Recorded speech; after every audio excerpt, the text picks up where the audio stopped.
Bəli, bu ilki Novruz bayramı ərəfəsində təşkil olunan növbəti kənddən şəhərə yarmarkasındayıq. Yarmarkada gördüyünüz kimi müxtəlif kənd təsərrüfatı məhsulları, belə desək, ümumilikdə 20-dən artıq regiondan 55-dən çox fermerin kənd təsərrüfatı məhsulları vətəndaşlara təqdim olunur. Fermerlər 150-dən artıq çeşiddə kənd təsərrüfatı və qida məhsullarının satışını həyata keçirirlər.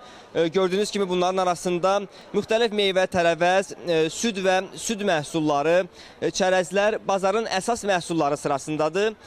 Buradakı fermerlər heç bir ödəniş etmədən piştaxta, deməli tərəzi, soyuducu və digər ləvazimat və avadanlıqlarla da tam təchiz olunubdur.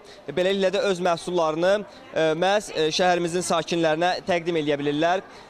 Bu saata qədər bizim müşahidələrimiz onu deməyə əsas verir ki, ümumiyyətlə yarmarkada alverin səviyyəsi də, alış-verişin səviyyəsi də yüksək səviyyədədir, normal səviyyədədir və təbii ki, qiymətlərin tənzimlənməsi ilə bağlı da müvafiq şəkildə yoxlamalar aparılır. Sonda onu da qeyd edeyim ki, yarmarka ərazisində Azərbaycan deməli Qida Təhlükəsizliyi Agentliyinin səyyar laboratoriyası da xidmət göstərir ki, hansısa xoşagəlməz hallar yaxud qida zəhərlənmələrinin qarşısı alınsın.